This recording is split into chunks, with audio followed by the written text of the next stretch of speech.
गजाननं भूतगणादिसेवितं कपित्थजम्बूफलसारभक्षितम् उमासुतं शोकविनाशकारणं नमामि विघ्नेश्वरपादपङ्कजम्।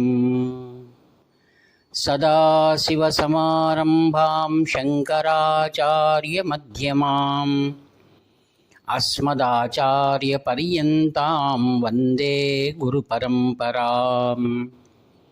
अपारकरुणासिन्धुं ज्ञानदं शान्तरूपिणं श्रीचन्द्रशेखरगुरुं प्रणतोऽस्मि मुदान्वहम्। देवे देहे च देशे च भक्त्यारोग्यसुखप्रदं बुधपामरसंसेव्यं तं श्रीजयेन्द्रं नमाम्यहम्। नमामः शङ्करान्वाख्यविजयेन्द्रसरस्वतीं श्रीगुरुं शिष्टमार्गानुनेतारं सन्मतिप्रदम् श्रीसत्यचन्द्रशेखरेन्द्रसरस्वतीस्वामिने नमः। सर्वमङ्गलमाङ्गल्ये शिवे सर्वार्थसाधिके शरण्ये त्र्यम्बके देवी नारायणि नमोस्तुते। ఆత్మీయులందరికీ కూడా హృదయపూర్వక ధన్యవాదాలు. మిత్రులారా, 4 యుగములు మనందరికి కూడా బాగా తెలుసు. అది కృతయుగం, త్రేతాయుగం, ద్వాపరయుగం, కలియుగం. కలియుగం యొక్క ఆయుష్ ప్రమాణం 4,32,000 సంవత్సరాలు. దానికి అధికంగా 2, దానికి అధికంగా 3, దానికి అధికంగా 4, ఈ విధంగా కాల ప్రమాణాన్ని మనం పంచాంగాల్లో బాగా మొదటి 2వ పేజీలో మనం చూడవచ్చు. ఇట్టి ఆయుష్ ప్రమాణం కాలానికి ఉంది.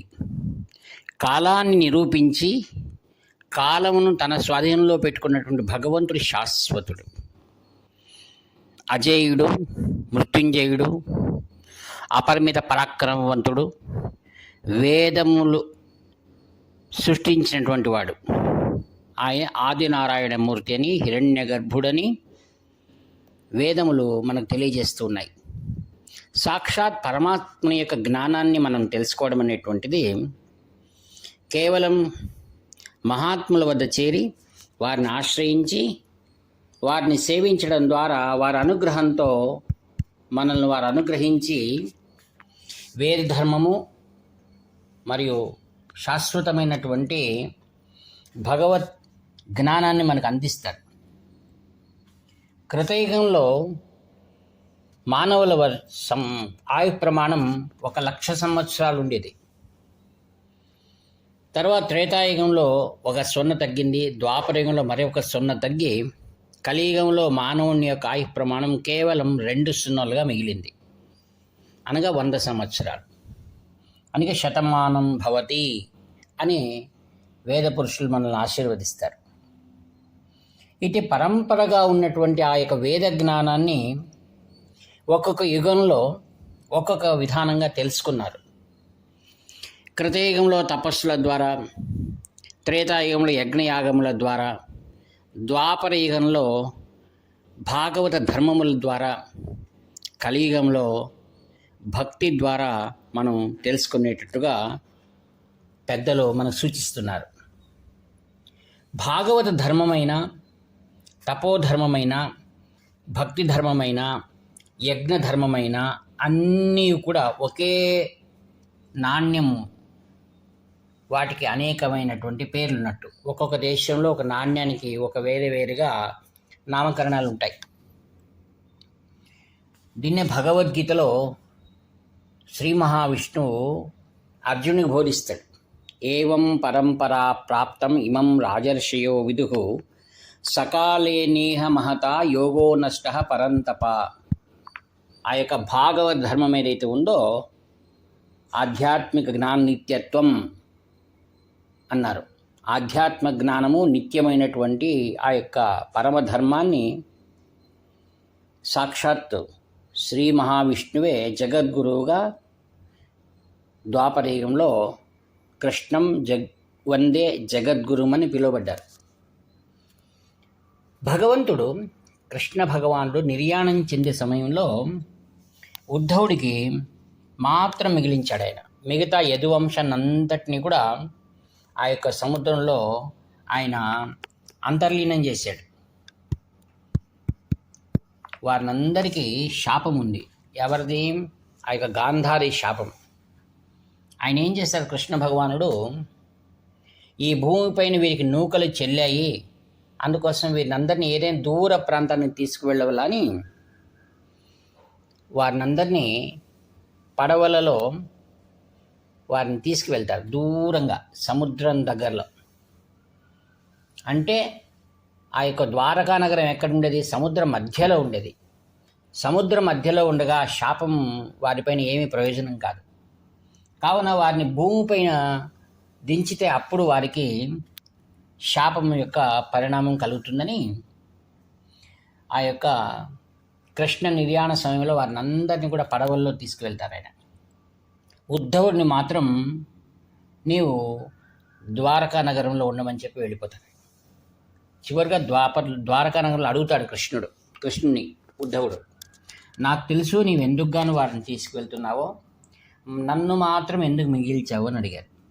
ఆయన అన్నారు, నీవు భాగవత ధర్మాన్ని నీవు నేర్పించాలి. ఎవరికి? మైత్రి అనేటువంటి దాన్ని నేర్పించాలన్నారు.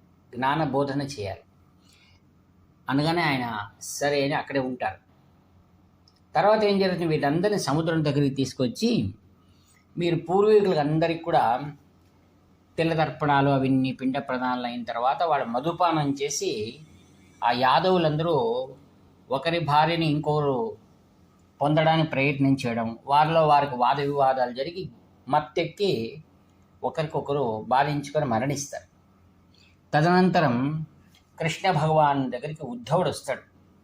ఉద్ధవుడు వచ్చి, నీవు ఏ యొక్క భాగవత ధర్మాన్ని, ఆ యొక్క వేద ధర్మాన్ని అర్జునునికి నీవు కురుక్షేత్రం నేర్పించావో దాన్ని నాకు కల్పమని అడుగుతారు.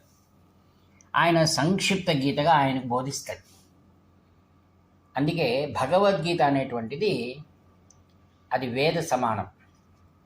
అందుకే ఆదిగురు శంకర భగవత్పాదాచార్యుల వారు ప్రస్థానత్రయంలో భగవద్గీత కంటే ప్రాశస్త్యాన్ని ఆయన ఇచ్చారు. భగవద్గీత భాష్యం రాశారు. ఉపనిషత్తుల సారం అది. తదనంతరం కృష్ణ భగవానుడు ఉద్ధవుని ఆశీర్వదించి నీవు హరిద్వార్కు వెళ్ళమని చెప్తారు. హరిద్వార్కు వెళ్ళి అక్కడ నిన్నొచ్చి మైత్రి కలుస్తారు. ఆయనకు వేద ధర్మాన్ని నీవు తెలియచేయాలి, భాగవత ధర్మం అన్న ఒకటే. ఆ విధంగా ఆయన వెళ్తారు. అక్కడికి ఎవరు వస్తారు? ఉద్ధవుడి దగ్గరికి మైత్రేయుడు వస్తారు. మైత్రేయుడు ఉద్ధవుడిని కలిసినప్పుడు ఆ యొక్క వేద ధర్మాన్ని అంతటినీ కూడా అతన్ని తెలియజేస్తారు. రహస్యమైనటువంటి విషయాలు, దేన్ని తెలుసుకోవడం ద్వారా అన్ని విషయాలు తెలుసుకోబడుతుందో దాన్ని ఆత్మధర్మము, వేద ధర్మము, ఆత్మతత్వము అని అంటారు. తదనంతరం ఉద్ధవుడు మైత్రికి చెప్తూ, నీ దగ్గరికి విదురుడు వస్తారు, విదురునికి ఈ జ్ఞానాన్ని తెలియజేయాలని చెప్తారనమాట. అందుకే ఇది ఏవం పరంపరా ప్రాప్తం. గురువు శిష్యుడికి, శిష్యుడు మరొకరికి, ఇలా పరంపర అనేది కొనసాగుతూనే ఉంటుంది. తదనంతరం విదురుడు ఆ యొక్క కురుక్షేత్ర సంగ్రామం జరుగుతుందని ఊహించినటువంటి వాడు యాత్రలకు వెళ్ళిపోతాడు. అన్ని యాత్రలు ముగించుకొని ద్రోవలో మైత్రేయుడిని కలుస్తాడు. మైత్రేయుడు మరియు విదురుడు సంవాదం జరుగుతుంది. అన్ని ఏ యాత్రలు చూసావో ఏంటి అన్ని విషయాలు అయిన తర్వాత అప్పుడు కృష్ణ నిర్యాణం గురించి అతనికి తెలియజేస్తారు. అవునా అని ఎంతో బాధపడతాడు ఎవడు? విదురుడు. ఆ తర్వాత ఉద్ధవుడు తనకేదైతే భాగవత ధర్మాన్ని తెలియజేశారో వాటినన్నిటినీ నాకు తెలియజేయాల్సిందిగా ప్రార్థించాడు. అది భగవాన్ కృష్ణుని యొక్క సంకల్పం కావున యథాతథంగా విదురునికి ఆ విషయాలని తెలియజేశారనమాట. విదురుడు తర్వాత కురుక్షేత్ర రణ సంగ్రామం జరిగి ధర్మరాజు ఆ యొక్క రాజసింహాసనం పైన కూర్చుని ఉంటాడు. అక్కడికి వస్తారు. విదురుడు వచ్చి అనేక యాత్రా విశేషాలన్నీ కూడా మాట్లాడుకొని విదురుని ఇంత గౌరవిస్తాడు ధర్మరాజు. తదనంతరం తన కృష్ణ నిర్యాణం తెలిసి కూడా అతను తెలియచేయడు. అక్కడికి నారద మహర్షి వస్తారు. నారద మహర్షి వచ్చి కృష్ణ నిర్యాణం సంగతి తెలియజేస్తాడనమాట. అది ఎలా జరుగుతుంది? అర్జునుడు కృష్ణునితో పాటుగా వెళ్ళిన వాడు తిరిగి వచ్చేటప్పుడు కృష్ణ నిర్యాణం జరిగింది కావున త్రోవలో ఆటవికుల ద్వారా అర్జునుడు పరాజయం పొందుతాడు. గాంధీవం ఉండి కూడా అది నిష్ప్రయోజనం అవుతుంది అనమాట. అందుకే ఎవరైతే భగవంతుడు లేదా గురువు మన తోడు ఉన్నంత వరకు మన అస్త్రశస్త్రాలు కానివ్వండి, మన ధైర్య సాహసాలు, మన పాండిత్యం అన్నీ కూడా మనకు ఉపయోగపడతాయి. ఎప్పుడైతే భాగవత్ ధర్మం ఏం చెప్తుందంటే భక్తుడికి భగవంతుడికి అవినాభావ సంబంధం అని ఉంటుందన్నమాట. భక్తుడు అనేవాడు ఒక ఉపాదానం అయితే అతని హృదయంలో ఉన్నవారు ఎవరు అనగా భగవంతుడే అని భాగవత్ ధర్మం తెలియజేస్తుంది. ఈ విధంగా ఎంతో పరాజయాన్ని పొంది బాధగా వచ్చి ధర్మరాజు దగ్గర శోకిస్తున్నప్పుడు ధర్మరాజు ఏంటి ఇలా జరిగింది, ఎందుకు అలా బాధతో ఉన్నాం అనగా కృష్ణ నిర్యాణాన్ని చేస్తే అతను నమ్మాలనా ఏంటిది అన్నప్పుడు నారద మహర్షి వచ్చి జరిగిన వృత్తాంతాన్ని అంతటిని తెలియజేస్తాడు. అప్పుడు విదురుని అడుగుతాడు, మీకు తెలిసి కూడా నాకు ఎందుకు చెప్పలేదు అంటే, నేను జాతిలో శూద్రుడై ఉన్నందువలన శూద్రుని విషయం ఆ కాలంలో ద్వాపరయుగంలో అంటే నాది నమ్మశక్యం కానటువంటిది, శాస్త్ర ప్రమాణం కాదు. భగవంతుని నిర్యాణాన్ని తెలియజేయాలంటే భగవంతునితో నేరుగా సంబంధం ఉన్నటువంటి వారు నారద మహర్షి. నారద మహర్షి తెలియజేస్తే దాన్ని నువ్వు కానీ నేను కానీ ఎవరు కానీ ప్రమాణంగా నమ్మాలి అని. ఇక్కడ ఆ విషయాన్నంతా విని ధర్మరాజు తాను కూడా స్వర్గారోహణానికి వెళ్ళిపోవాలని నిర్ణయించుకుంటారు. అందుకే వీటన్నింటినీ మనం ఒకసారి తలచి చూడండి. శూద్రుడై జన్మించిన విదురుడిలో ఎంతటి జ్ఞానం ఉంది, ఎంతటి వేద ధర్మాన్ని ఆయన తెలుసుకున్నారు. ఎవరి ద్వారా? మైత్రేయుని ద్వారా. అందుకే భాగవత్ ధర్మం అనేది కానీ ఆత్మ ధర్మాన్ని కానీ వేద ధర్మాన్ని కానీ తెలుసుకోవడానికి కావలసినటువంటిది ఏంటనగా జాతి కాదు, అతనిలో ఉన్నటువంటి గొప్పదైనటువంటి నీతి. అందుకే విదురుని నీతి అని విశేషంగా మహాభారతంలో తెలియజేయబడింది. ధృతరాష్ట్రుడికి నిద్రలాని సమయంలో అన్ని సమయాల్లో కూడా విదురుడే నీతి వాక్యాలు నీతి ధర్మాలను తెలియజేశాడు. అందుకే వేదకాలంలో కూడా బ్రాహ్మణ క్షత్రియ వైశ్య శూద్ర అనేటువంటిది కేవలం వారి కర్మల ద్వారా వారు అనుసరిస్తూ ఉన్నా కూడా అయితే ఆధ్యాత్మిక తత్వాన్ని తెలుసుకోవడానికి భగవంతుని చేరడానికి అందరూ సమానమే అని మన ఈ యొక్క భాగవత్ ధర్మం పరంపరగా విదురునికి ఎలా లభ్యమైంది అనే విషయాన్ని మనం తెలుసుకోవాలి. అందుకే ఈ యొక్క సత్యమైన ఆత్మ దర్శనాన్ని తెలుసుకోవడానికి కావలసినటువంటిది ఏంటనగా జాతి కాదు, నీతి అనేది మనం ఇక్కడ ప్రాధాన్యంగా మనకు వేద ధర్మాలు మనకు తెలియజేస్తున్నాయి. తదనంతరం ఈ యొక్క పరంపరాగతమైన భాగవత్ ధర్మం మరి ఎవరి ద్వారా తెలియజేయబడింది? సూత మహర్షి ద్వారా శౌనకుడికి తెలియజేయబడింది. సూత మహర్షి జాతీయ శూద్రుడైన తర్వాత శౌనకాదులు ఎవరైతే ఉన్నారో వారందరూ కూడా బ్రహ్మమానస పుత్రులు. బ్రహ్మమానస పుత్రులకు నైమిషారణ్యంలో సూత మహర్షి శౌనకానికి తెలియజేశారు.